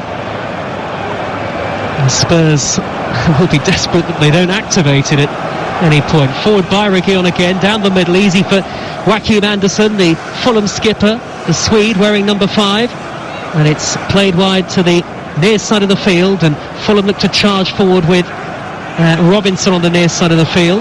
Back it goes to Andersen, Danish, not Swedish, and Darabayo finding Andersen again, very composed player at the heart of the Fulham back line. Out to the far side, and Tete wearing gloves, and Fulham enjoying a rare bit of possession after a Tottenham flurry in the last few minutes. Fulham trailing by a goal to nil. They've certainly stopped the rot defensively in recent times, Fulham, but you could argue has maybe come at the expense of some of their attacking play. They've gone unbeaten in their last 4 in the Premier League, but all of them have ended in draws, including a couple of goalless draws at home against Brighton and Southampton. So Scott Parker still looking for that ideal formula, but it's never easy, obviously, in the Premier League. And you just don't get time, do you, Dean, to work things out as a manager, because it's so relentless, this division. Of course, he'll understand the pressures that he's under, that it's a results-led business. I think he's trying very, very hard to build something, a recognisable formation and style. I just wonder how long he'll wait to maybe make a change. Lookman's been impressive since arriving at the club, and Onama's back from injury as well, for former Spurs player. He was superb towards the back end of the Championship playoff winning season. Here is Anguissa for Fulham, forward to Cavaliero, midway inside the Spurs half. Robinson in space on the near side, the left. His cross towards Decordova-Reid, headed away by Sanchez. Comes out to Loftus-Cheek, edge of the area, barged over by Højbjerg. Fulham free kick, right on the edge of the box. That's what I want to see from Ruben Loftus-Cheek. His good close control, good body movement, just shimmies away from Højbjerg. He's got the pace to get past him, and that's pretty cynical. He knows what he's doing in that position, Højbjerg, and I don't think he particularly minds giving free kicks like that away if he feels it's necessary, but it's a dangerous position, pretty much just left of the semicircle of the 18-yard box, and I think if you're a right footer, you'd pretty much place this, if you had a choice, 3 or 4 yards outside the box. Bobby Decordova-Reid standing over it, hands on hips. He is Fulham's top scorer this season. Just under an hour gone on Talk Sport. Fulham trailed by a goal to nil. Fulham the relegation threatened side as the rain comes down from the dark North London skies. As at the north end of the ground, this free kick is a 4-5-man Tottenham wall, including, I think, one player in Harry Winks kneeling behind the 4 in front just in case they try to drill it low under the wall, Dean. Well spotted. There's just a leg hanging out, isn't there, from our position? And it is going to be Decordova-Reid to curl it right-footed. Into the wall it goes. And it thunders out to the near side, and Darabayo, who has to retrieve and send it back to the halfway line. Nothing more deflating, really, is there, watching a free kick just smash into the thighs of the wall. All the anticipation of waiting for the top corner to rustle. It was a pretty lame, tame effort in the end, wasn't it? From Bobby Decordova-Reid. Fulham may yet, though, get further chances. Only 1-0 down. Caballero sprinting forward to keep the ball in play by the corner flag. It looked like it might have gone out, but the assistant seemingly thought otherwise. He's a long way away, the assistant on the far side, with that bright green flag. Harrison Reed, middle of the Tottenham half, floats it up towards Tete, far post, and Tete stretching to try and keep it in play. Did so, but Hugo Lloris able to pounce on the loose ball inside the 6-yard box with ease, and it's still Tottenham 1, Fulham 0 on TalkSport. Well, that's a couple of times now that Harrison Reed's got himself into a good position centrally and looked to clip that ball over the top of the fullback. And again, Reguilon just about does enough to put Tete off, who'd made a good run on his blind side. And I think, as always with Jose Mourinho and Ndombele, wouldn't surprise him if he starts to think about making a change, because that's his job, to get in and around Harrison Reed and do his defensive work. Almost misty rain fizzing through the air now, lit up by the floodlights. Remember, the sports bar takes your calls once we're done here at the Tottenham Hotspur Stadium. 08717 223344 to speak to Andy Goldstein and Jason Cundy. Manchester City winners against Brighton earlier on in the Premier League. Spurs lead Fulham by a goal to nil with just under half an hour plus stoppage time left. Tomorrow morning, by the way, over on TalkSport 2, which you can listen to on DAB Radio online or via our app, the former Spurs and Fulham striker Dimitar Berbatov will be among the Sports Day guests. That's at 8 o'clock in the morning. He'll be on with Paul Coit. Fulham in possession. Ola Aina just to the right of the defensive three, wide to Kenny Tete. Tete playing it back to Joachim Andersen, just looking towards this near side touchline, Dean. Big technical areas, can't see any sign of any imminent changes just yet for either side. And here is Sissoko for Tottenham, right of centre, trying to drive through the middle, angles it further wide to Kane. Kane looks up, crosses left-footed, Sissoko left it, steered away by Aina. I can only think that he had a shout there, Sissoko, to leave that. Otherwise, why would he? Because it was a clever little reverse pass rather than a cross from Harry Kane. He must have got the shout from either Ndombele or Son, but neither of them were ever likely to reach it. And here is Zombo Anguissa for Fulham, out in the left-back position. It's quite tight and tense here. A game of relatively few clear-cut chances, and just a single goal separates the two sides. Harry Kane with a diving header in the first half, and that's why Spurs lead Fulham by that single goal to nil. Oh, poor clearance by Robinson has come straight for Kane. Dead ball line, dinks it in. Easy for Areola. He's disappointed with himself, Harry Kane, because Anthony Robinson tried to clear it, ricocheted off Sissoko, and Harry Kane was alert to the ricochet, and then just Son made a great little dart, went to the near post, but then dragged himself to the far post, and Harry Kane, when he went to cross it, he just hit it against his own left foot and took the sting out of it. I tell you what, he could easily have had a second in the first half as well, couldn't he, Dean, with that header that flashed wide. Now Højbjerg is going to be booked for a foul on the near side on the Fulham man who's been he wasn't booked, was he, for the foul, the blatant foul on Ruben Loftus-Cheek? Yes, the one for the free kick that was much further down the field, and this time it's happened in the sort of Fulham left back area, right in front of the two dugouts where Jose Mourinho stands, hands in pockets. Ledley King, one of his assistants, just to the right, and Scott Parker 10 yards away, played under Jose Mourinho at Chelsea. Not a war of words between the two in the build up to the game, but obviously all of the furore over the late rescheduling of this game, and should Fulham have had to put up with just 48 hours notice, in the end they've come up with a strong team on the night. Anderson driving forward from centre half, finding Decordova-Reid edge of the area, no, hooked away by Dyer, high downfield up to the halfway line. We're in the 65th minute. Fulham will field Dean Ashton. They're still in with a shout here. They will, and this is typically Tottenham this season. When they've been in this position, good play. Here goes Harrison Reed through the middle, angles it wide to the near side, slightly behind Caballero, but he controls easily. Corner of the penalty area, can he get a cross in? Lays it wide to Robinson. Robinson's delivery comes off Sissoko, and it's a Fulham corner. Yeah, it feels typically Tottenham this season. Seen it a couple of times. Crystal Palace away, Wolves away, where they're in front, but they're getting deeper and deeper. They're allowing the opposition to gain in confidence, and at the moment it feels as if Fulham are the ones that are going to get the next goal if there is one. Yeah, well, Tottenham have conceded quite a few late goals in games this season. Caballero whips in the corner, high to the far post. It's headed back across towards Adarabayo. He couldn't get enough on it though, and Reguilon chests the ball down, smacks it high up into the air with his right boot, up to the halfway line and away to safety. It's come back though to Caballero on the near side, the left. Fulham trail by a goal to nil on Talk Sport. Caballero heading for the dead ball line, plays it back in the end to Reed, the diminutive midfielder. Infield it goes to Zombo-Anguissa, uses his strength, uses his height and physicality, and holds the ball up well, drives towards the corner flag again. Can he get away from Ndombele? And Ndombele though this time actually gets the better of him, shepherds the ball out of play, and it's a goal kick to Spurs. Yep, read the trickery, didn't he, Ndombele? And yeah, there's a little bit of activity just below us.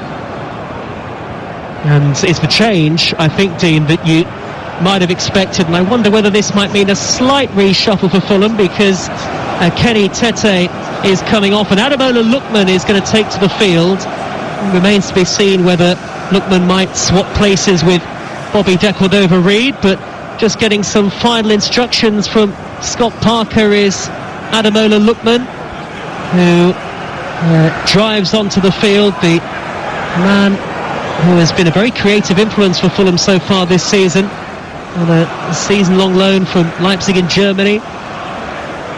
And I wonder whether that might give them a little bit more explosive pace in attack. Remains to be seen. Tottenham still lead by that single goal to nil. Here's Reguilon out on the left-hand side, driving in field, plays it back to Kane. It was the Reguilon-Kane combination that gave Tottenham the lead in the first period, and they've kept that lead ever since. Winks at the lip of the centre circle to Sanchez, and now Aurier hugging this near side touchline. It looks like, Dean, that De Cordova-Reid has gone to that sort of right wing back role. Yeah, he has. It's something that he's done in previous games. He did it brilliantly away at Leicester, where they won 2-1, and he'll certainly give them obviously a little bit more quality going forward than Tete had, and that just allows Lookman now, well, basically Lookman and Caballero seem to be either side of Loftus-Cheek, who will either play high up against the centre-backs or he'll drop into a hole and leave the centre-backs on their own.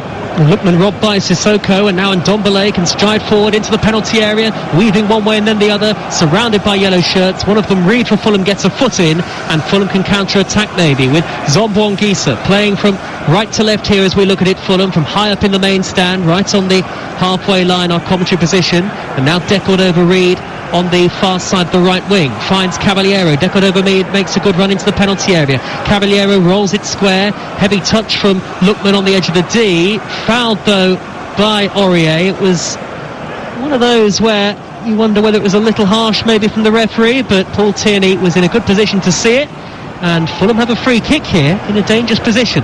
Yeah, they do.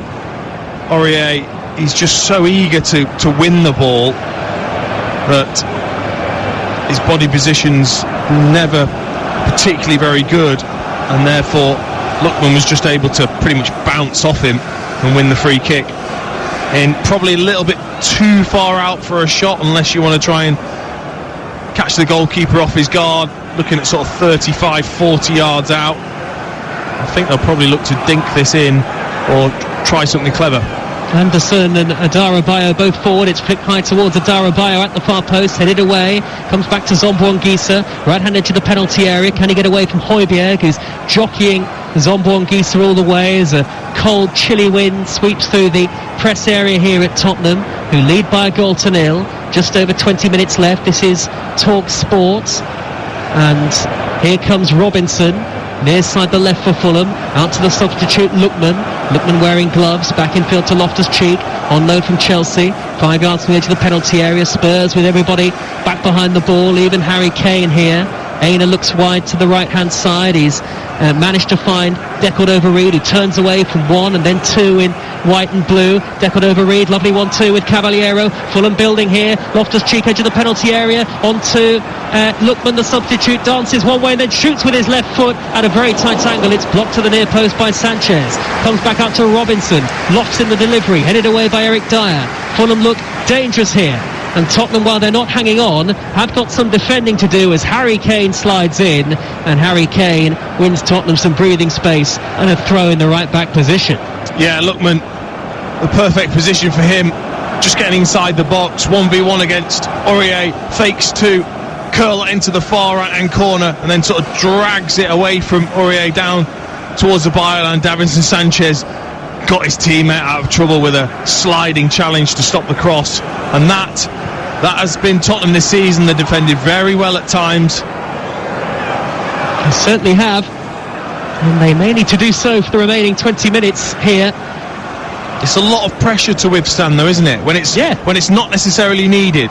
You'd think Tottenham would be more than capable, with the players that they've got on the pitch, to still have periods of possession, which they're not. They're just allowing, by the position of the team dropping 10-15 yards, they're just allowing Fulham to gain confidence. Oh no, here goes Son, put through by Ndombele. Son surging into the penalty area, left-footed effort, hits the post and rolls straight through to the Fulham goalkeeper Areola, and Heung-min Son with his head in his hands momentarily there, so close to making it two, but denied by the woodwork, and Fulham are still alive in the game. Oh well, we're just expecting it to be a goal. Son 1v1, he's normally so clinical, he has been this season with his 12 goals.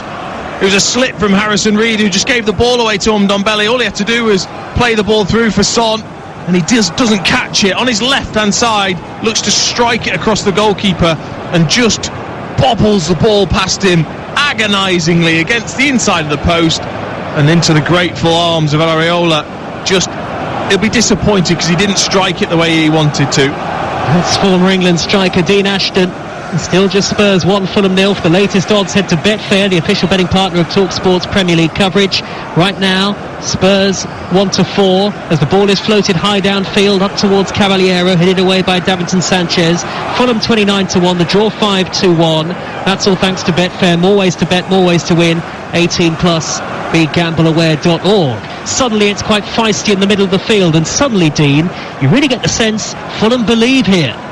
Yeah, and there's a bit of Harry Kane showing urgency to try and win the ball back, but I don't know, it's strange with Tottenham because they look as if they're just happy to allow teams to gather momentum and have possession. You'd have to say though, Laurie still hasn't really had to do anything, has he? Fulham haven't created that one big chance that you would say they have to score. Well, the Spurs are heading for 4 wins in a row in League and Cup. They're heading to within 4 points of Manchester United at the top of the Premier League. They'd be third in the table if the score stays as it is. And that despite Manchester City's 1-0 victory over Brighton earlier this evening. With a possible change, Scott Parker he's been in that technical area, basically on the edge of it throughout the whole game, but looking to make another change, just having a word with one of his players. I'm not quite sure who it is.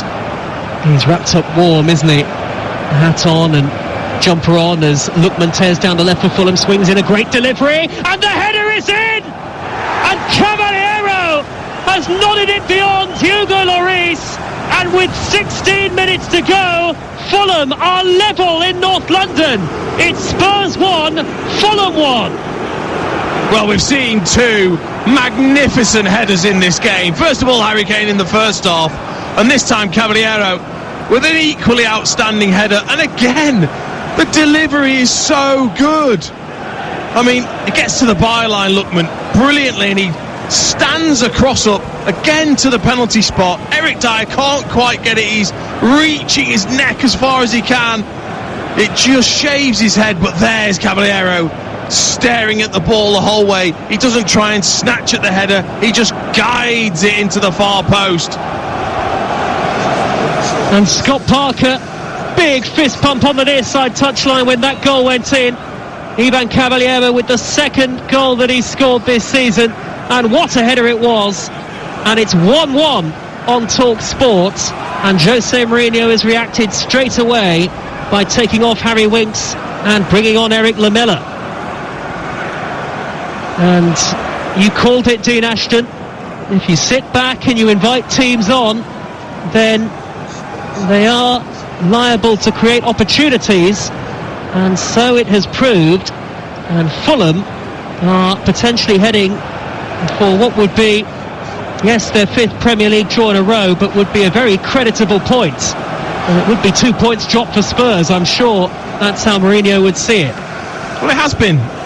Straight from the kick-off in the second half, Tottenham haven't shown one bit of ambition. They've just been happy to sit back, absorb some pressure. I talked about Fulham not creating one big moment, but that's all it takes. In the Premier League, there's players with real quality, and that goal, as good as the first goal was, that was equally as good in terms of quality of delivery and standard of header. Spurs 1, Fulham 1, live on Talk Sport. Here is Reguilon, left wing position, forward to Ndombele, and now Tottenham are finally showing a little more urgency here as Højbjerg into the feet of the substitute Lamela, and Fulham have got everybody back behind the ball in bright yellow. Tottenham still trying to get on the attack, and Ndombele, middle of the Fulham half, whips the ball crossfield towards the right. Little touch by Robinson to guide it out of play, and it could be a nervy last 14 minutes for Scott Parker and co. 1-1 the score. Aurier, little 1-2 with Sissoko. Zombo-Anguissa gets a foot in, cleared away upfield by Joachim Andersen, out of play, and a throw for Tottenham right in front of the watching Jose Mourinho, who suddenly looks a little more energetic and expressive on this near side touchline, watching every move on the edge of his technical area as the ball goes back to Dyer on the halfway line, and Tottenham look to build another attack. But you sort of try and understand teams' mentalities in terms of Tottenham haven't offered anything in the second half. They concede a goal and all of a sudden they look sharp again and look like they're hungry to get the ball. And as for Fulham, I mean, they've dominated the game and suddenly they're sitting back again. It's so strange, the mentality of teams when a goal is scored. You know, we talk about the importance of goals and how they change games. Well, they change the mentality of players. Suddenly Tottenham are now urgent, they're taking throw-ins quickly. Why aren't you doing that when you're 1-0 up? Scott Parker, just talking of throw-ins, I just got a word in the ear from the fourth official because he tried to prevent Tottenham from taking a throw-in quickly. He's kicking every ball, isn't he, Scott Parker? Look, his clothes are far too expensive to be getting involved in any sort of tackles, by the way. Especially in the rain. Best dressed manager in the Premier League. Here come Fulham, counter-attack, 1-1 the score, 3 streaming forward in yellow. Lookman is one of them, plays it into the penalty area for Loftus-Cheek. Good save by Lloris, coming out to spread himself at the feet of Loftus-Cheek at a very tight angle. Fulham have got it back, looking for the goal that could put them in front. Here's Lookman, edge of the penalty area, finds Caballero, who curls one white-footed and blazes it high into the lower tier of the North Stand. What a chance for Ruben Loftus-Cheek, Dean. It was, but I would say the ball wasn't great to him. Lookman does brilliantly. He's made a real difference since he's come on, Adelola Lookman, and he just drives through the Tottenham midfield and towards the defence, and that ball that he plays through just in behind Reguilon for Loftus-Cheek, who had made a clever run, it was just overhit, which meant that Lloris could narrow the angle, and Loftus-Cheek tried to kind of dink it past him from the tight angle, whereas if that ball had just been of real quality, Loftus-Cheek could have come straight onto it and hit it first time with a bit more room and without Lloris coming out and narrowing the angle. Tottenham 1, Fulham 1 on TalkSport with WeBuyAnyCar.com, rated excellent on Trustpilot with over 80,000 reviews. The Sports Bar will be with you once we're done here in North London. Remember 08717 223344, the number to call. Fulham have given it away. Kane on the halfway line has got options darting forward to his left in the shape of Reguilon and Son. Kane goes back to Dyer, who nearly had it whipped off his toes by Caballero, but Spurs have kept possession. Højbjerg on the halfway line, plays it across to Dyer here at an empty Tottenham Hotspur Stadium. Kane drifting forward as we watch from our bird's eye view position, floats it high to the edge of the box, headed away by Adarabioyo. Another touch from Harrison Reed. Fulham have put an awful lot of energy into this game, Dean. You wonder whether there might be one or two tired legs and tired minds out there at this point. Well, there will be. They've put in a certain amount of effort, especially in this second half to force the issue. But if I was Scott Parker, what do you do? Do you sit back and try and take the point, which would be a very good point, or do you think, do you know what, we were dominating, why not try and get all three? Here's Højbjerg, 35 yards out. Carlos Vinicius stripped and ready to come on for Spurs. Reguilon crosses high, looping left-footed up towards Kane. He nods it back towards Lamela, smuggled away by Anderson. And now Lookman, with all of his pace and tenacity, can dart forward on the counter, but he's still shy of halfway. Lookman held up well by Sanchez and Lamela, and Lookman has given it straight back to Eric Dyer. And Tottenham, with 10 minutes to go, can come forward again. And suddenly there's a great pace and vigour about the game. On TalkSport, there's Adara Bayo puts a tackle in on Harry Kane, and the ball goes out for a Tottenham corner. Well, Vinicius coming on fresh from a hat-trick in the FA Cup. And Tanguy Ndombele is the man to come off, and the question for Vinicius is obviously, can he do it at Premier League level? And Spurs hoping, as you say, Dean, after that hat-trick at the weekend, that he can start to prove it right now, because the score is 1-1. Eric Lamela will take the corner into the penalty area, headed away by Adara Bayo. Comes out to Sissoko, nudges it square to Reguilon, 30 yards out, floats it high into the area, too long for anybody in white and navy blue, and out to play for a goal kick to Fulham. Well, this is pretty new. It's rare that we see Vinicius alongside Harry Kane playing as a two. Lamela's come out to the right-hand side. It's pretty much 4-2-4 for Tottenham. Can Vinicius and Kane strike up a partnership within 9 minutes? I mean, how difficult is it, Dean? I mean, I'm sure they'll have worked on it in training, but as a I'm not sure how much they yourself, I'm not sure how much they would have worked at it. I bet they'd have worked a lot on playing that, lone striker role. How much have they genuinely worked on playing as a pair? That'd be interesting. Well, they've got 8 minutes here, Spurs, as Kane tries to float it down the left towards Son. Great interception by Ola Aina, one of the three Fulham centre-halves, and they loft it forward to Loftus-Cheek on the halfway line, and they've got real pace on the counter. Fulham through from Lookman to Cavaliero, edge of the D. Cavaliero twisting and turning, plays it backwards towards Harrison Reed, and Aina slipped, and Son was able to intercept. And it really is end-to-end stuff at the Tottenham Hotspur Stadium. 1-1 the score. Reguilon surging forward, whips it wide to the far side. Can Kane cross? He can, but it's cleared away at the near post by Adara Bayo, and out of play for a Tottenham throw, level with the edge of the penalty area. Reguilon still full of running on that left-hand side. He was the one that was driving forward there, and I tell you what, either team could easily snatch this. It's such an open game all of a sudden. Sissoko driving forward with pace and power into the penalty area. Touch is very heavy, and it's gone behind for a goal kick. It's Spurs 1, Fulham 1 on TalkSport with Now TV. Don't forget, we can watch Arsenal against Palace live tomorrow with a Now TV Sky Sports Pass for just $9.99. Search Now TV. And the Emirates will be our base tomorrow for commentary from 8 o'clock on TalkSport. Game day back on Saturday, and we've got back-to-back Premier League commentaries on TalkSport. Wolves West Brom at 12:30, then game day live around the grounds at 2:30, 5:30 Fulham Chelsea live on TalkSport. That's followed by Leicester against Southampton from 8. Good little flick by Loftus-Cheek down the left-hand side for Fulham. Lookman has got plenty of pace, finds Declan over Reed, lofts it forward for Cavaliero. Can he get in between the two centre-halves? No, he can't. Get away from Eric Dyer, but Dyer's given it away, albeit the offside flag was up earlier in the move, and Spurs get themselves a free kick, and now they're really in a hurry to get the ball back. It could turn into a really frustrating night for them. Of course they're in a hurry. Then it's now 1-1, but that's what's so frustrating if you're a Tottenham supporter, is just allowing this game to get into this position when you were the better team in the first half, and then you've sat back once again, which has happened too many times this season. Yep, and it's another relatively late goal. They conceded late against Crystal Palace and against Wolves did Spurs. This one came with 16 minutes to go, but it's another game that Spurs had control of, and that they've let their lead slip in, and Fulham, it wouldn't be enough to lift them out of the Premier League's bottom three, and they'd have to have won by 3 clear goals anyway, even if they were to do that. But Scott Parker will be delighted if it stays like this for Fulham, as with the score 1-1, Paul Tierney has definitely stopped the game. Whether Fulham want to make a substitution very shortly. There is activity on the Fulham bench. We can't see it clearly though from our commentary position. We're very steeply looking down towards the halfway line. 5 minutes to go. 1-1 on Talk Sport.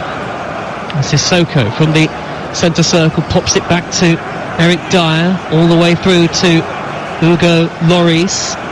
Lloris will whip it high downfield, high towards the substitute Vinicius. The header won by Joachim Andersen. Eric Dyer though striding forward from defence for Spurs. He's got the ball back. Reguilon to the left-hand side. Dyer midway inside Fulham territory, not coming forward at any great pace. Fulham with plenty back behind the ball. Reguilon crosses. Son with the header, nods it well wide. Just got his positioning wrong. Heung-min Son, should I say. It is cold enough for my lips to be a little bit chilly, but just got his positioning wrong, his body shape, should I say, as the ball came in. His body shape wasn't right. He was facing the crosser rather than having just turned his body towards goal for the header, and then trying to head it backwards towards goal is always a very difficult skill. How about a word for Ivan Cavaliero, Dean? Gets a big hug from Scott Parker as he comes off, and Abubakar Kamara is the man to replace him. Cavaliero, usually a wing player, has been playing at centre forward for many of Fulham's recent games. 8 out of their last 9 now he's started in the central striking role, and it's his header that looks like earning them a point. Yeah, I mean, obviously he'd only had 1 goal before this game, and that was a penalty, but he's adapted well to that position. He clearly gives Scott Parker something more defensively, which he's talked about, wanting from his centre forward, and I think why Mitrovic hasn't played enough football, because defensively he maybe doesn't understand the position as well as Cavaliero has. 1-1, just over 3 minutes plus stoppage time to go. Kamara hustling and bustling, right hand side, turning away from Reguilon, putting it back towards Lookman. Robinson will get there, he'll strike it left footed, it takes a deflection and loops into the gloves of Hugo Lloris. Well, brilliant defending from both Davinson Sanchez and Serge Aurier. They spotted the danger as it came all the way across through a crowd of players in the box, came to Anthony Robinson, and it's always so important, that first touch. The best players always take a great first touch when they're in front of goal, so that they don't have to break their stride and they don't allow the defenders to have time to come across. And Anthony Robinson's touch just wasn't quite good enough, and it meant he had to shift his feet a couple of times, just allowed time for the defenders to get in. Good cushion header forward to Kamara, and he's got Lookman in acres of space through the middle. Can Kamara look up and find him? He's been forced wide to the right hand side, and had Kamara had a little more vision there, Fulham would have been clear on goal surely with Lookman, and now Tottenham have won it back. And Højbjerg forward down the middle up towards Vinicius. The pass is overhit, and Ola Aina will send it back to Areola, the goalkeeper. That'll really frustrate Scott Parker. Kamara, all he has to do is have a bit of vision, get that head up, and he would have seen Lookman totally free. And he didn't look up. And here come Tottenham. Reguilon in the penalty area, pulls it back across behind everybody in a white shirt. And Fulham smuggle it away. What an end to the game this is on Talk Sport. 90 seconds to go. Kamara trying to charge through at the other end. Forgot to take the ball with him. And Tottenham have it back. Caution has been well and truly thrown to the wind, Dean Ashton. Oh, well, he is a threat, Kamara. He makes clever, intelligent runs in behind. He's got the turn of foot as well, but quality's lacking. Again, Reguilon, left wing for Spurs. It's Spurs 1, Fulham 1 on Talk Sport. Fulham are going to bring on the former Tottenham player Josh Onomah in a moment, but here's Lamela, edge of the D for Tottenham, onto that favoured left foot, threads it through for Son, and Reguilon has tapped it in, but the offside flag is up. The flag is up, and it won't count. It's a free kick to Fulham, and it stays 1-1, and Tottenham thought they had their winning goal, but they don't. Well, I thought that back line was absolutely brilliant in terms of positioning, and it was. Son just goes a fraction early. I mean, it's his own fault. He can look along the line, he can see the yellow shirts of the Fulham defence. Brilliant, brilliant communication and line from that defence from Anderson and his teammates, because if you get that wrong, if one player's not quite with it, then Son is in and that goal counts. And Sergio Reguilon thought he had that first Tottenham goal, but not to be. Here comes the final change for Fulham as we just about enter stoppage time. Josh Onomah on in place of Ruben Loftus-Cheek. Onomah, who began his career at Tottenham and knows North London well. He was born in Enfield. He's had some injury problems this season, but back in the Fulham fold. And we're into stoppage time. 4 added minutes. The sports bar still to come on Talk Sport. 08717 223344. Our Spurs about to drop points at home again in the Premier League. And our Fulham about to get what could be a vital point maybe in their fight against relegation. Scott Parker, wide-eyed, hopping up and down on the near side touchline, kicking every ball. I mean, look, they've had half opportunities on the counter-attack, Dean, but surely you say at this point, if you're Fulham, we'll take a point from here. Oh, God, it'd be a massive... Every point's massive when you're down there. But the confidence that you gain from coming away to places like this and gaining a point when probably you're thinking these sorts of games you're not going to get points from. It's the games against the teams around you. Big confidence boosters, though, these sort of performances. Yellow card for Joachim Anderson, I think, for time wasting. He's going to lead this free kick for Areola, the goalkeeper, to take midway inside the Fulham half. We've had just under 90 seconds of the 4 added minutes on Talk Sport. Tottenham 1, Fulham 1. Caballero with the equaliser, a flying header with 16 minutes remaining in the game.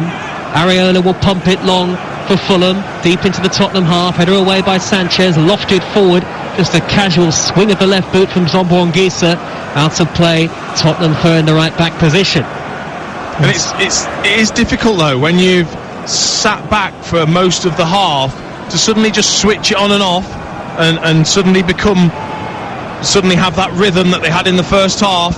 Very difficult to suddenly just turn that on, and they haven't been able to. They've looked disjointed. It doesn't look right. They're not really combining Kane and Vinicius. They're getting in each other's way. And Vinicius hasn't really had a kick. I mean, he's got less than 2 minutes to help Tottenham get a winning goal, but maybe Fulham can get a winner. Lookman has popped it down the left-hand side. Kamara, with all of his pace, will hare after it. Onomah in the middle, so too Decordova-Reid. Sanchez has knocked it out of play, and it's a Fulham corner deep into stoppage time. And Jose Mourinho is pretty furious as he turns and heads back to his seat in the dugout. I mean, what a massive goal this could be if someone can get on the end of this corner for Fulham. Kamara forward, so too Adarabioyo, so too Joachim Anderson. They've brought everybody back here, Tottenham. Ademola Lookman is going to be the man to take it, swings it in right-footed, headed away by Reguilon, way outside the edge of the penalty area. Less than a minute of stoppage time to go. Lookman into the area, tried to shape it onto his right foot, couldn't do so. Cleared away by Reguilon again. Slightly heavy touch from the Fulham man Anderson. Reid thought he'd committed a foul on Son initially when I saw that, and he did, said the referee. Free kick to Spurs, just over 30 seconds left, 1-1 the score.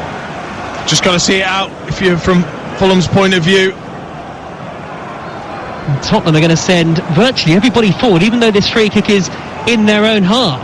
Lloris is going to pummel it high through the dark night sky. Kane going up, great header away by Ola Aina for Fulham. It's come down though for Højbjerg. Højbjerg in the left wing position, teases it back to Reguilon, 10 seconds left, pumps it into the penalty area. Areola goes up and takes it well. The Fulham goalkeeper, the flag was up anyway, and that should just about be that. Big from your goalkeeper, such a vital moment, just to take the sting right out of it. Claims it brilliantly. Areola volleys the ball into the air. Referee looks at his watch, and the final whistle goes.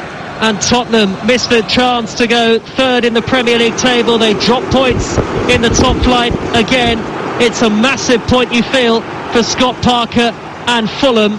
as the two managers fist bump at the end of the game. A tale of two flying headers. Harry Kane, a diving header in off the post midway through the first half to give Tottenham the lead, but a late equaliser from Ivan Cavaliero gives Fulham a point that they feel they will merit, and it finishes in the London derby on TalkSport. Tottenham 1, Fulham 1.